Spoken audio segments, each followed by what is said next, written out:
Yun po, good morning po mga kapalong. Sa mga subscriber po ng Kapalong TV, maraming salamat.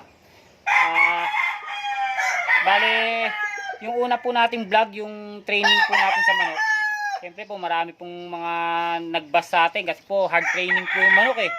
May nagsasabing hindi raw po kailangan ng ganun sa laban kasi may stress ang mga manok, pagod pagdating sa laban.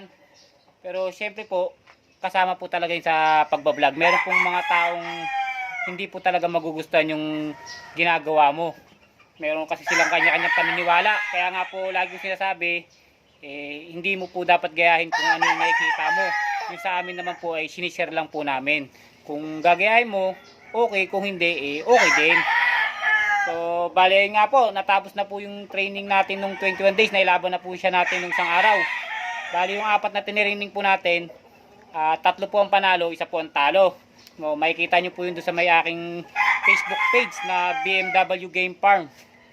Ayan, doon nyo po mapapanood yung laban ng mga manok na tiniraining natin na siyempre po, pinagod po natin sila sa training. Bago natin sila yung laban, pinagpahinga po natin sila ng sapat na oras.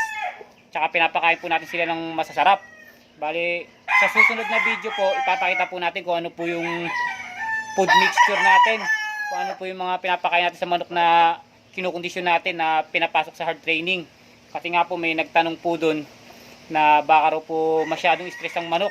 Lalo na kung hindi masarap ang kinakain. Siyempre po, hindi po tayo magti-training ng manok na papakainin lang natin ng saboy-saboy. Dito po sa farm, siyempre, kailangan po kumpleto po ang pagkain ng manok mula sa vitamin sa tubig, sa turok, sa isusubo, at saka po yung sa mixture po ng patukan nila. Talaga pong high protein po yung pinapakain natin sa kanila, yung mataas po ang protina para po makabawi ang katawan nila. So, bale nga po, no, papakita ko po sa inyo yung mga bagong na-select natin na manok na ipapasok natin sa 21 days na hard training.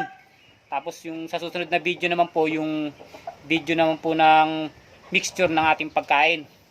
So, bale ito, hawak ko, hindi po ito nasama sa sineselect natin kasi medyo salbahe po siya.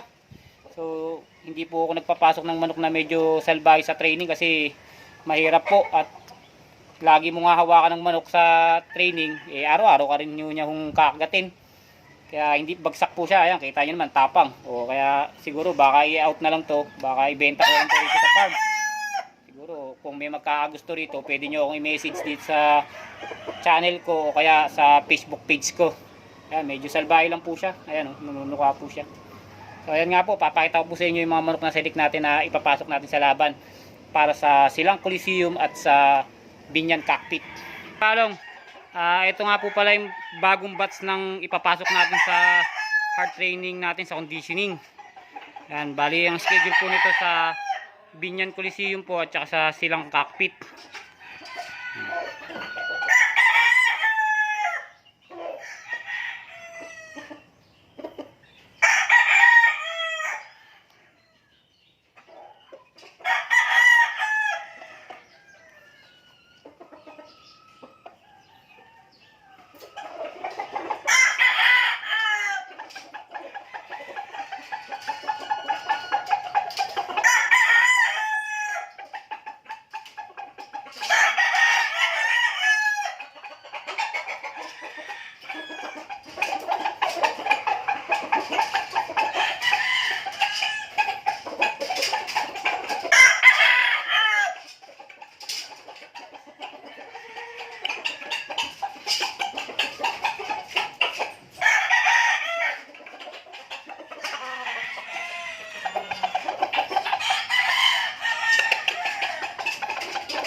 Ayan po.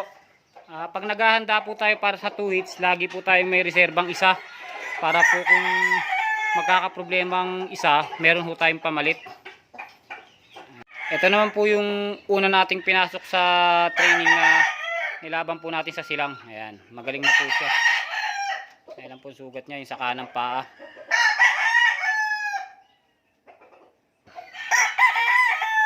Ito po, tapak-tari lang po sugat nito.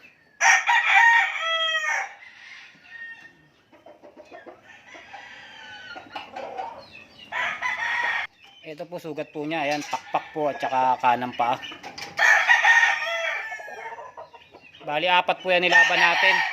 Talo po yung pa-double champion natin. Sa 4 na nilaban, 3 panalo. Bali, ayun na nga po, no. Nakita nyo naman po yung mga nasilik nating ilalaban natin. Medyo mga stag na po siya. Kasi nga po, naubusan po tayo dito sa farm ng mga magugulang na manok. Medyo naubos na po ng mga buyer yung mga kak natin, pati mga bull stag. So ito nga po, ilang piraso na lang po itong natirang mga medyo mas magulang-gulang. Ito nga po, at binagsak pa po natin siya sa selecting natin kasi nga po nanunuka siya. So sa susunod na video nga po, sana po pala pa-follow nyo rin po ako sa aking Facebook page. Yan, para po yung mga laban ng manok mapapanood po ninyo doon. Maraming salamat po.